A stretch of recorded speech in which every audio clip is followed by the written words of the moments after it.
Po uvodnih nagovorih bomo začeli s prvimi predstavitvami. Gospa Mojca Štruc in gospa Mateja Toman pa bosta zaradi nadaljnjih obveznosti nas zapustili. Tako da hvala za vajino udeležbo. V naslednji uri bomo prisluhnili 3 predstavitvam sekcije A, ki jo vodim sam. Tako da predlagam, da začnemo. Prva predstavitev od 4 žal odpade, tako da k besedi vabim gospoda Janija Demšarja, ki bo predstavil članek z naslovom Inovativne tehnološke rešitve za mesta kot odgovor na izzive multimodalne mobilnosti za vse prebivalce. Jani, izvolite.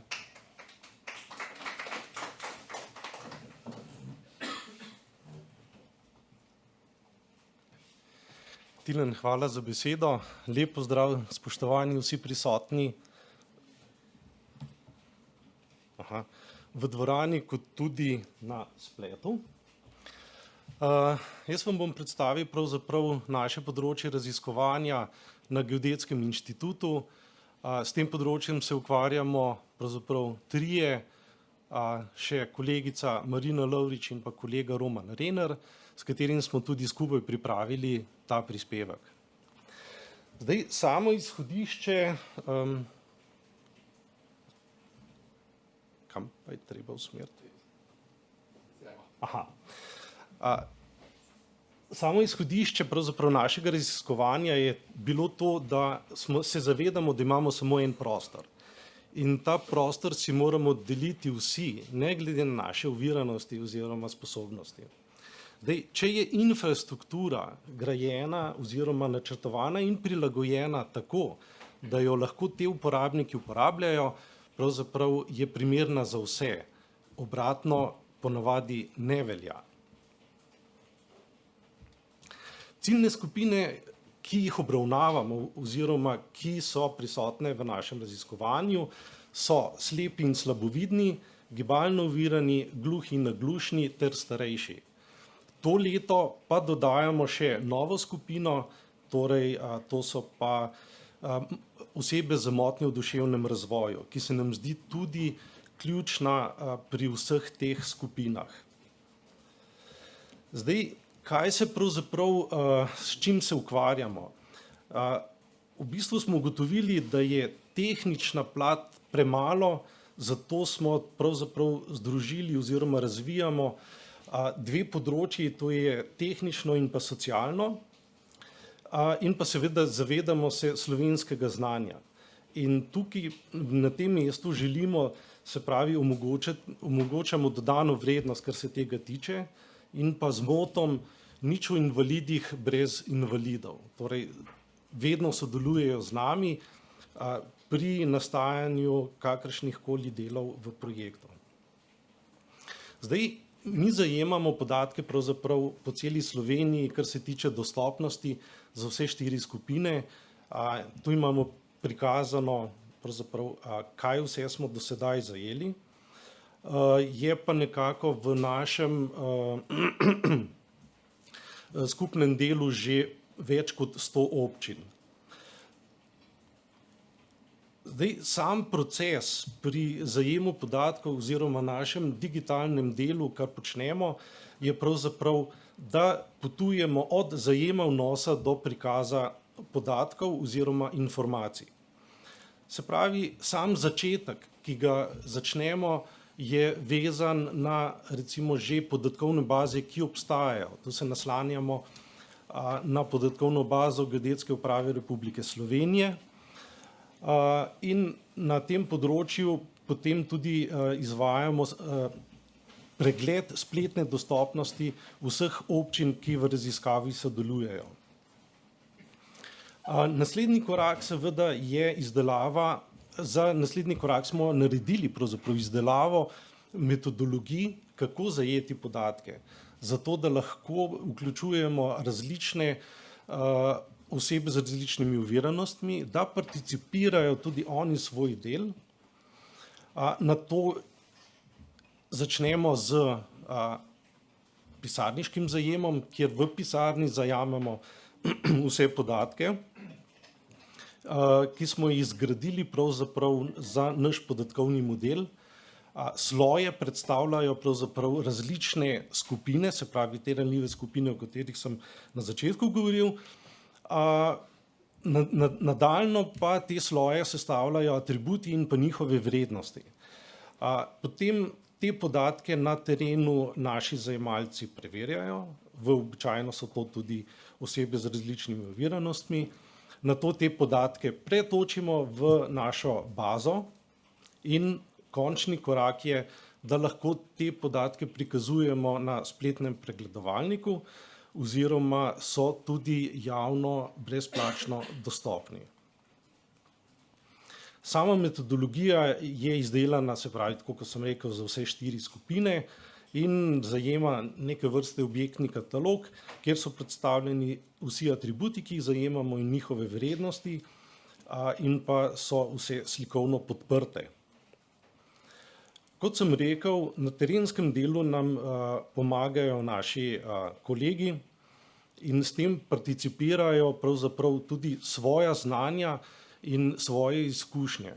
Na terenu pa seveda se dobivajo oziroma jih povežemo z lokalnimi društvi, da se dobijo tudi z lokalnimi osebami z invalidnostmi, kajti lokalno znanje se nam zdi v tem primeru izjemno pomembno, ker oni praktično najbolje poznajo svoje težave v prostoru. Nadalje je naš zajemalec, ki jih tudi razume, mi pa smo tisti, ki te podatke potem manipuliramo, se pravi od zajema do vnosa v bazo. Kot sem že rekel, je naš postopek oziroma proces popolnoma digitaliziran in tako pravzaprav pridemo do te naše končne oblike prikaza podatkov na javnem pregledovalniku, ki je dostopen vsem in pa seveda se da podatke tudi pretakati. Na levi strani vidimo vse naše skupine, ki so znotraj projekta in pa kako se pravzaprav vsi te podatki prikazujejo. Poleg njihovih vrednosti oziroma informacije je vsak element prikazan tudi slikovno, kar se nam zdi ključnega pomena, da lahko vsak tudi pogleda, za kaj gre. Zdaj, ta javni pregledovalnik pravzaprav je najbolj namenjen odločevalcem, se pravi občinam in pa načrtovalcem, arhitektom, da lahko lažje uvidijo pravzaprav ali pa naredijo analizo, kakšen je prostor, v katerega se spuščajo. Poleg tega, kot sem dejal že na začetku, imamo tehnični del, imamo pa tudi socialni del. Ta socialni del pravzaprav pa pokrivamo z novo raziskavo, ki jo delamo z pozivom na klic. Zdaj, malce vam bom povedal, pravzaprav tukaj smo raziskovali z anketnim vprašalnikom in tu na sliki pravzaprav se vidi, kakšne oblike prevoza v večini različno ovirane osebe oziroma invalidi uporabljajo. V prikazu vidimo, da je osebni avtomobil še vedno pravzaprav kralj prevoza. Če pa pogledamo, kakšno vrsto prevoza uporabljamo glede na vrsto mobilnosti, pa vidimo, da ni več temu tako, da pa recimo slepi in slabovidni zelo veliko uporabljajo javni potniški promet. Kje pa smo danes? Pravzaprav, tako kot sem rekel, začeli smo z podatkovnim modelom oziroma začeli smo se ukvarjati s prostorom in podatki, ker pač prihajam iz Geodetskega inštituta in geodeti se ukvarjamo z prostorom in podatkom, kje je kaj locirano in kako je locirano, ampak nas je pravzaprav v tem primeru zanimalo več. Zdaj, v zadnjem času smo razvili in raziskujemo tudi ta participativni del, se pravi, kako vzdrževati podatkovno bazo, ki je že zajeta, se pravi, zajetemu podatku dodati dodano vrednost z participacijo. To pomeni, da lahko uporabniki in odločevalci pravzaprav sami prispevajo nove podatke, spremenjene v prostoru, ki jih najbolje poznajo. To gre predvsem za občine oziroma občinske službe na področju infrastrukture, da nam javijo pravzaprav, kaj so v prostoru izboljšali, na infrastrukturi in podobno. S tem bodo imeli v nadaljevanju tudi relevantne podatke, kar se tiče spreminjanja v prostoru. Poleg tega, da se mi ukvarjamo z zunanjim prostorom, se povezujemo pa tudi z drugimi. Predvsem se tukaj povezujemo z Urbanističnim inštitutom Slovenije, ki se, kar se nas tiče, ukvarja pa z notranjo dostopnostjo oziroma povezave z nami, kjer smo uspešno tudi pravzaprav delali na projektu dostopnosti na Ministrstvu za pravosodje njihovih objektov, se pravi, kako so dostopni v zunanjem svetu od avtobusnega postajališča do vhoda in pa kako so dostopni od vhoda do same razpravljalne dvorane in pa morebitnih WC-jev in tako naprej v prostoru. Poleg tega se povezujemo tudi za spletno dostopnost z zunanjimi izvajalci, da nam kontrolirajo naše občinske strani, kako so zgrajene in se tudi z njimi povezujemo, kar se tiče izobraževanja. Potem naslednji prostor, ki mu rečemo socialni in sem ga že nekako predstavil, je tudi javni potniški promet oziroma prevoz na klic.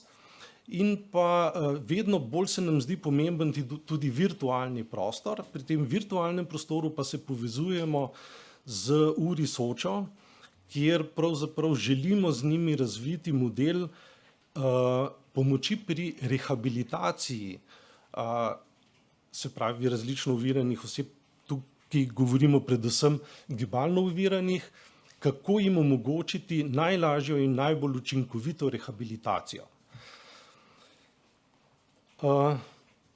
To bi bilo nekako z moje strani vse, kar sem vam želel danes povedati. Je pa samo še eno opozorilo na tej sliki, ker sem rekel, da smo trije kolegi. Srednji kolega ni kolega Roman Rener, ampak je član Društva paraplegikov Ljubljanske pokrajine. Hvala za pozornost.